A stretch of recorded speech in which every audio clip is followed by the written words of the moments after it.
Bom dia, bom dia, bom dia. Mais um Morning Call, o que esperar do mercado hoje? Eu sou o professor Wagner aqui da Francesca Educação Financeira e todos os dias, a partir das 5h50 da manhã, nós estamos aqui ao vivo para falar sobre fechamento de mercado no dia anterior e também sobre todas as notícias aí que podem impactar o seu dia a dia no cenário político, econômico e corporativo, sempre olhando aí para mercado financeiro. Obrigado aí pela sua companhia, você que já está inscrito no canal, que deixa seu like, seus comentários. Obrigado aí pela parceria, tanto você que está ao vivo aqui, quanto aqueles que assistem gravado. Lembrando, você também pode acessar um dos nossos grupos de WhatsApp, aonde você tem acesso ali gratuito também a todo esse material em PDF para poder consultar a qualquer momento do seu dia. Hoje, dia 8 de junho de 2021, vamos olhar um pouquinho aí para fechamento de mercado de ontem e depois começamos aí o nosso Morning Call, o que esperar do mercado hoje. Ontem, dia 7, segunda-feira, novamente aí com alta no índice Ibovespa, renovamos novamente o recorde histórico, né? Chegando muito próximo dos 131 mil pontos do índice Ibovespa. Inclusive, o índice alcançou aí a maior sequência de altas desde 2018. Continuando nesse prognóstico, podemos aí inclusive ultrapassar esse recorde lá do ano de 2018. Ontem foi um dia aí em que as blue chips, né, as principais empresas, as grandes empresas aí da bolsa tiveram um desempenho ruim, principalmente aí o caso de Vale e Petrobras, mas por outro lado as ações de bancos, de instituições financeiras ajudaram a manter aí o índice no positivo, um dia com bastante oscilação, não só no Brasil, como em todos os países do mundo. Tivemos bastante oscilação aí no dia de ontem. Olhando aí um pouquinho para o cenário político, que interferiu um pouquinho ontem, o deputado Arthur Lira, que inclusive é o presidente da Câmara dos Deputados, defendeu aí o fim do auxílio emergencial e a ampliação barra criação, né, do programa aí que vai substituir o Bolsa Família. Lembrando, esse é um tema já antigo aí na discussão política no Brasil, a substituição do programa Bolsa Família, que teria aí um aumento no valor aí dos subsídios em relação ao que é o Bolsa Família hoje, mas com um outro nome. E o Arthur Lira, então, defendendo a situação, principalmente aí com o encerramento agora em julho, agosto, quando é o pagamento da última parcela, né, do auxílio emergencial, e então a manutenção ou criação desse novo programa aí que deve substituir o Bolsa Família. Além disso, ele reforçou muito aí a questão aí da prioridade que o governo deve dar aí nas reformas administrativas e fiscais, lembrando que esse aí é um tema que já está sendo discutido na Câmara e no Senado e principalmente aí vem gerando aí bastante discussão, principalmente aí quanto ao apoio do Planalto em relação às duas propostas aí que estão já sendo estudadas na Câmara e no Senado. Ontem também tivemos uma repercussão positiva em relação ao relatório Focus, que nós temos toda segunda-feira, principalmente aí por conta das perspectivas pós-divulgação de PIB do primeiro trimestre na semana passada, e a gente vai falar um pouquinho mais aí durante o nosso Morning Call. Ainda continua muita incerteza no Brasil por conta da CPI da Covid e da crise hídrica, que é a pior aí das últimas 2 décadas, basicamente, que o Brasil tem sofrido. Lá fora, por outro lado, um dia de perdas e ganhos nas principais bolsas mundiais, sem uma direção definida, muita oscilação em relação a isso. E o que tem movimentado bastante o mercado é a decisão do G7 aí de uma unificação, né, ou a criação de um imposto mínimo global para empresas na casa de 15%, defendido aí pela Janet Yellen, secretária de Estado lá dos Estados Unidos, entre outras instituições também, para evitar aí a criação e manutenção de paraísos fiscais, onde muitas empresas buscam sediar os seus negócios com o intuito aí de pagar menos impostos. Além disso, aí, muita gente ainda desconfiada da fala de Janet Yellen no final de semana em relação à possibilidade de aumento de juros nos Estados Unidos, e todo mundo de olho aí na divulgação do CPI, que é a inflação oficial lá dos Estados Unidos, que deve ser divulgada aí na quinta-feira. Então, desde já o mercado está ansioso e oscilando bastante por conta dessa informação que será divulgada essa semana.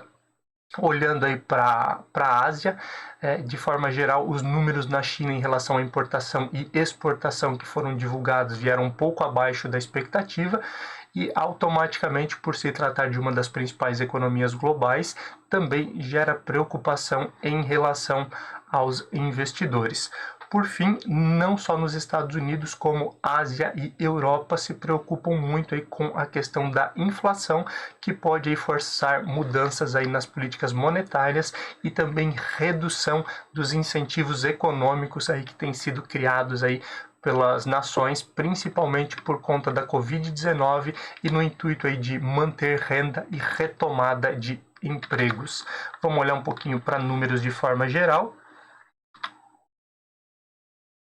O índice Ibovespa ontem fechou com alta de 0,50% a 130.776 pontos. Perdão. O dólar aí, uma alta de 0,01, então ele lateralizou, mudando somente aí as casas decimais e não teve uma mudança drástica, mantendo então aí a casa dos R$ 5,03 de cotação no dia de ontem. Ontem foi um dia de alta na Bolsa de Tecnologia norte-americana, a Nasdaq, alta de 0,49%, chegando aí a Nasdaq a 13.881 pontos. O índice S&P 500 teve queda de 0,08%, basicamente uma lateralização negativa, se mantendo aí na casa dos 4.226 pontos, e o índice Dow Jones ontem caiu 0,36%, chegando aí a 34.630 pontos. Olhando aí para a Europa, o euro aí também teve uma leve oscilação negativa, queda de 0,11%, mantendo-se aí no patamar de R$ 6,16. Olhando para as bolsas europeias, tivemos uma leve queda na Alemanha, o DAX na Alemanha caiu 0,10%, chegando aí a 15.677 pontos. Já o CAC na França ontem subiu 0,43%, alcançando 6.543 pontos, e no Reino Unido uma alta de 0,14%, chegando aí a 7.077 pontos, fechamento aí de ontem, segunda-feira, dia 7, no Reino Unido. Como já falávamos ontem pela manhã, na Ásia, fechamentos opostos, a China tendo uma lateralização negativa, com queda de 0,06% a 14.862 pontos, e o Japão tendo alta de 0,27%, retomando a casa dos 29 mil pontos, fechou no dia de ontem aí o pregão a 29.019 pontos. Cenário de cripto de forma geral, por conta de todas as incertezas, tweets de Elon Musk e obviamente todas as oscilações naturais de mercado. Ontem o Bitcoin aí fechou com nova queda de 5,11%, enquanto o Ethereum caiu 2,94%, o que tem movimentado bastante aí o mercado de criptomoedas como um todo. Oscilação também no petróleo futuro, apesar aí de ainda o Brent estar acima dos $71, ele teve leve oscilação negativa. Ontem o fechamento do Brent foi $71,47 o barril, enquanto o WTI fechou aí na cotação de $69,29 o barril. Também uma grande expectativa aí em relação ao que acontece com o petróleo, visto que já alcançamos aí as principais altas dos últimos 2 anos. O índice S&P 500 VIX, que é o índice do medo, que mostra a volatilidade, o risco do mercado de ações, ele ficou no 0 a 0 ontem, não teve nenhuma oscilação, fechou o dia em 16,42 pontos. Lembrando aqui, o índice S&P 500 VIX, o índice do medo, como ele é conhecido, ele mede essa volatilidade. Então, quanto maior a volatilidade do mercado de ações, maior o risco. Essa volatilidade, ao final das contas, pode ser positiva positiva ou negativa, né, ocorrendo uma queda, mas sempre aumentando o risco aí por conta dessa volatilidade maior. Ontem, então, mantendo aí no 0 a 0 em relação ao final da semana passada. Olhando aí para metais futuro, o ouro aí volta a ter leve alta, aí sendo cotado aí a $1.901,90 a onça.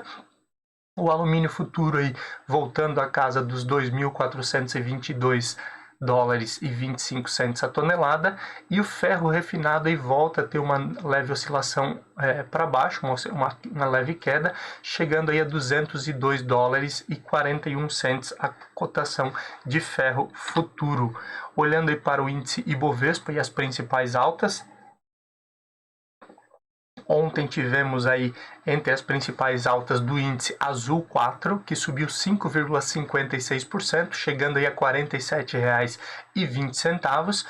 Junto dela ali no final nós temos aí Gol 4, né, também do mercado de aviação, que subiu 3,92% a R$ 27,52. Vale abrir um parênteses aqui, principalmente porque ontem já falávamos do aumento de demanda no mês de maio, principalmente aí nas companhias aéreas com uma maior utilização de voos domésticos, e também volta aí à tona a possibilidade aí da Azul tentar uma oferta aí de compra aí da operação da Latam ou uma outra aquisição, então volta aí a aquecer esse mercado de forma geral. Ontem, então, as empresas aéreas tendo boa alta. Temos também NTCO3, que foi a segunda maior alta de ontem, que é Natura.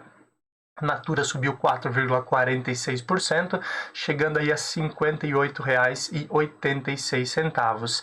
Engie 11 subindo 4,21%, fechando a cotação aí a R$ 49,01. E TOTS 3 subindo ontem aí 3,61%, chegando aí a R$ 36,15 na cotação de ontem. Essas foram as principais altas do índice. Já entre as principais baixas, nós tivemos aí Pecar 3, que é pão de açúcar, caindo 4,07% a R$ 40,05. Ontem também tivemos Prio 3, que é PetroRio, caindo 3,90%, cotação de R$ 19,70. BID 11, Banco Inter, caindo 3,71%, cotação aí a R$ 63,78. Companhia Siderúrgica Nacional caindo 2,95% a R$ 44,27. E Marfrig fecha aí entre as principais quedas de ontem a R$ 18,30, com uma queda de 2,24%.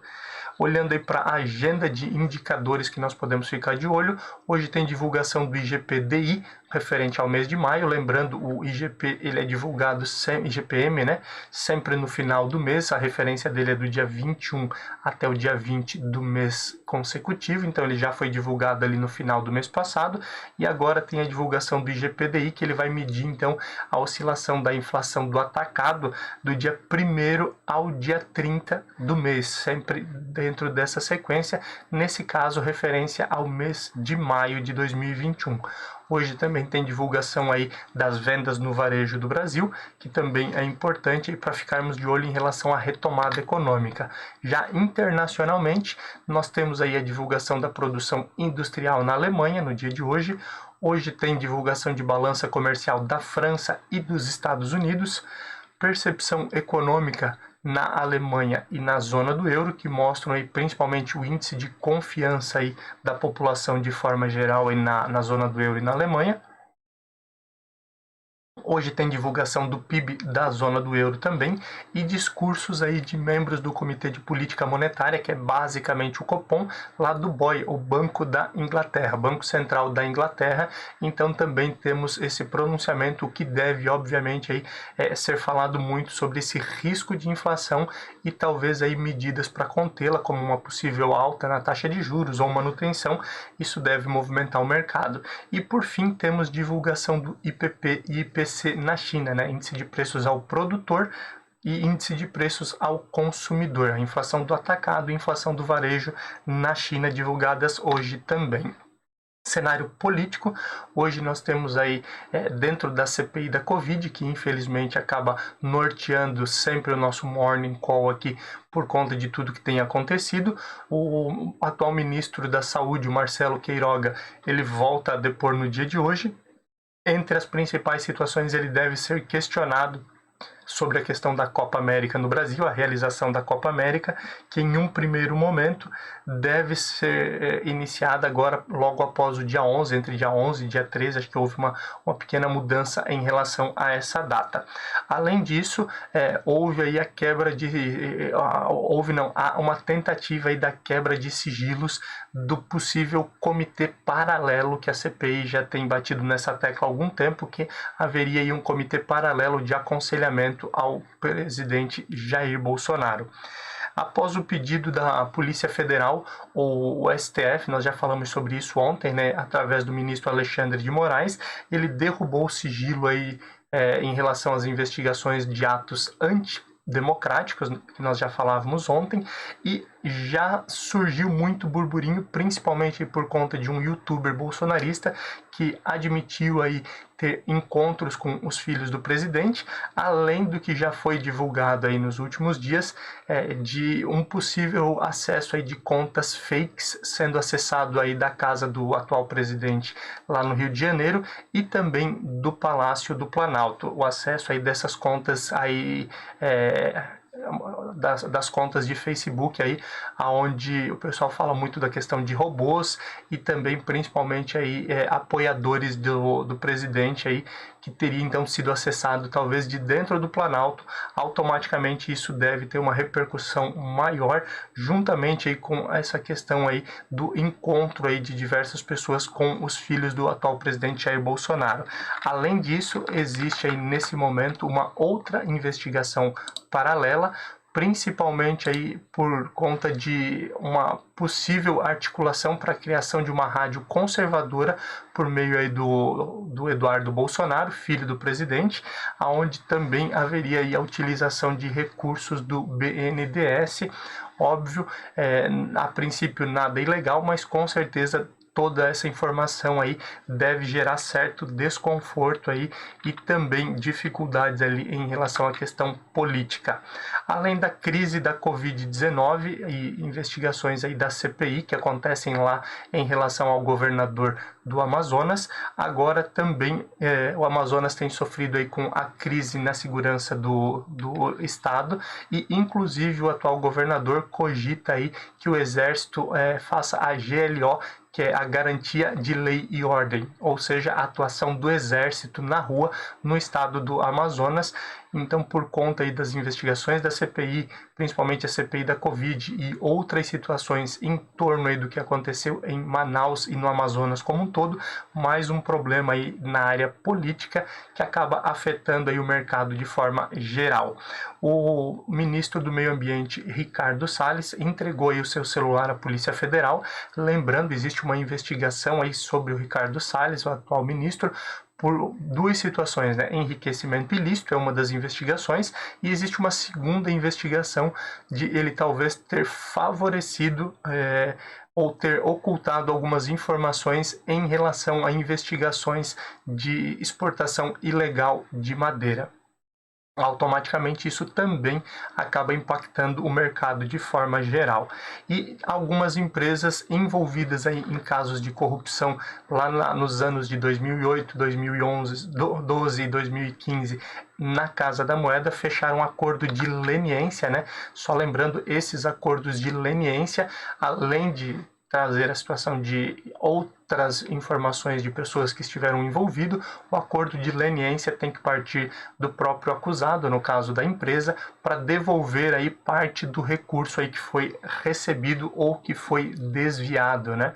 Então temos aí, em relação a essa questão, as empresas são a SICPA e a Septis.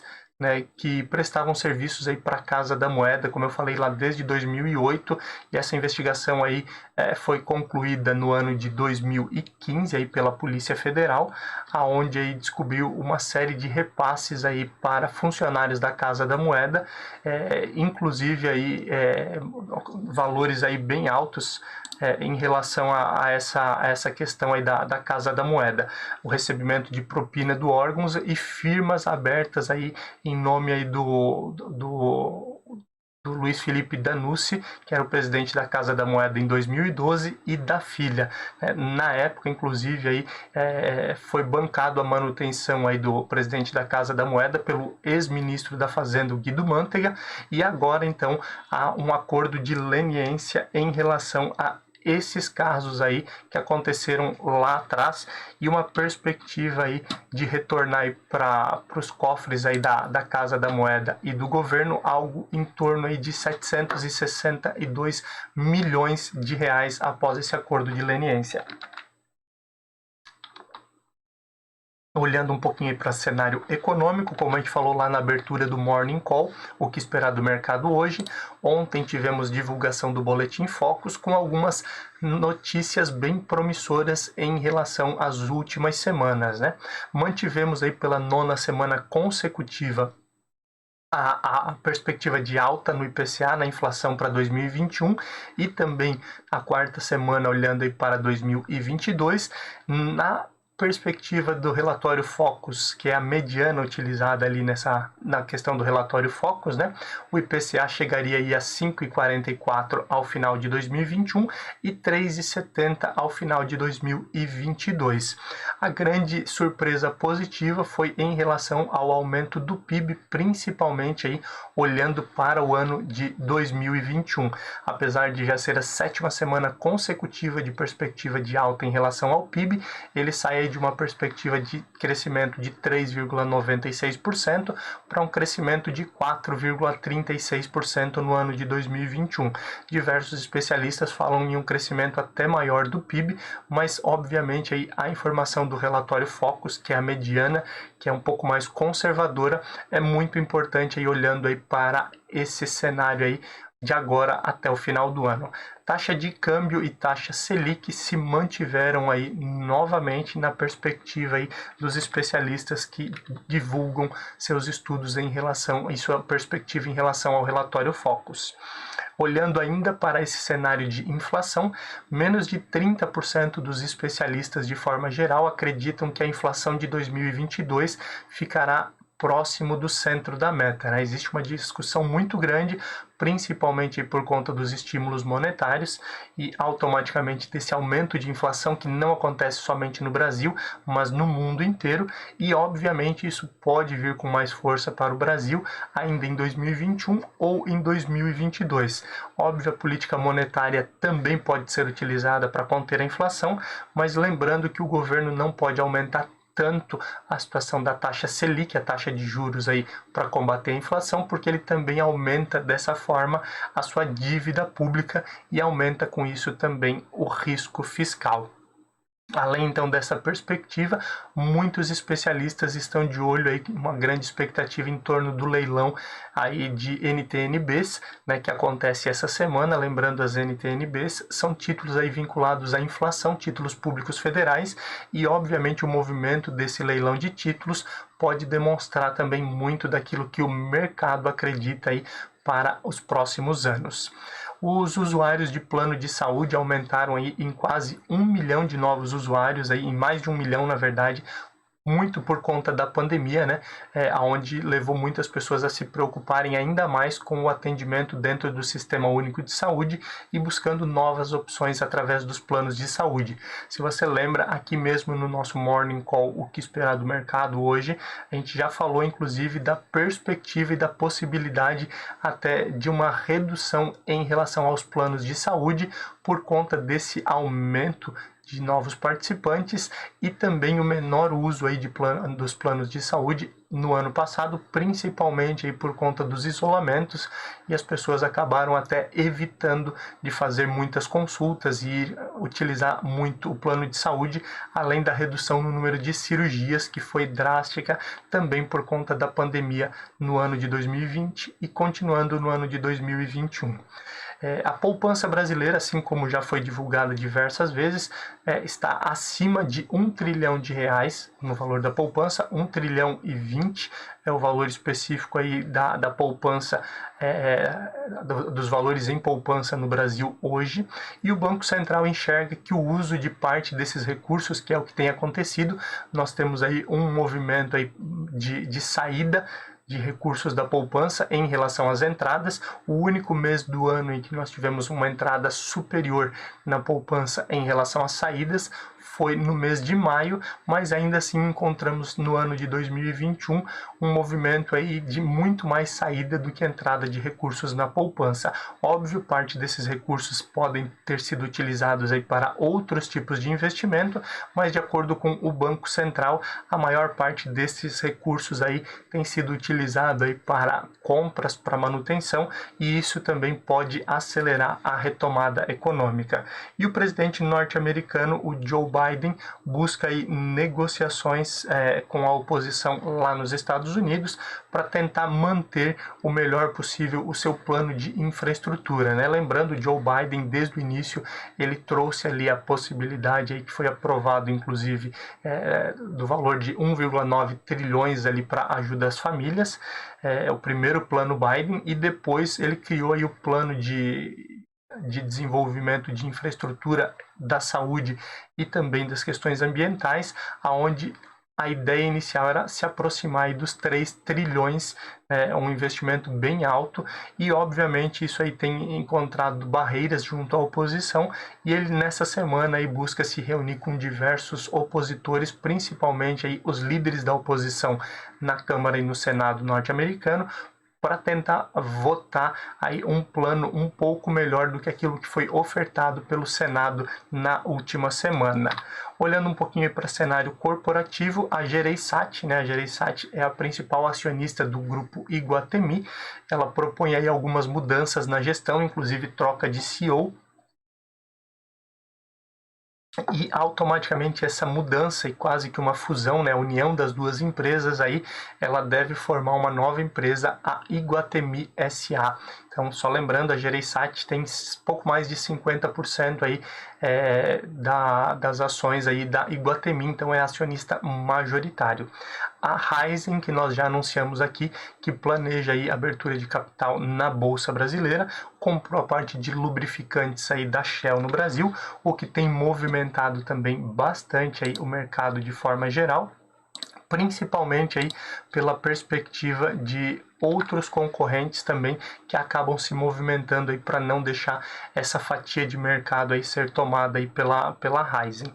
Fusões e aquisições que movimentam bastante aí o ano em relação à Bolsa Brasileira, o Ibovespa, né? Já falamos de algumas delas aqui. Falamos também da importância e do movimento no setor de saúde, que acontece já desde antes do início da pandemia. E agora aí a vez de Notre Dame Intermédica adquirir aí uma operadora gaúcha por um valor aí de cerca de R$1 bilhão. Eles adquiriram o Centro Clínico Gaúcho, que é na região de Porto Alegre, né? E é uma das principais operadoras aí de planos de saúde lá no Rio Grande do Sul. O valor aí, como eu disse, foi na casa de R$1 bilhão para a aquisição aí. E lembrando que a Notre Dame também aí teve a fusão com o Intermédica, né? Algo que aconteceu no ano passado, então um grande movimento aí nesse setor de saúde.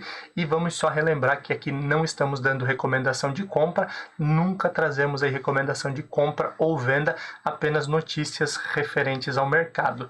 Notícia inclusive do site Suno Notícias, né? Uma pesquisa em torno de insider trading.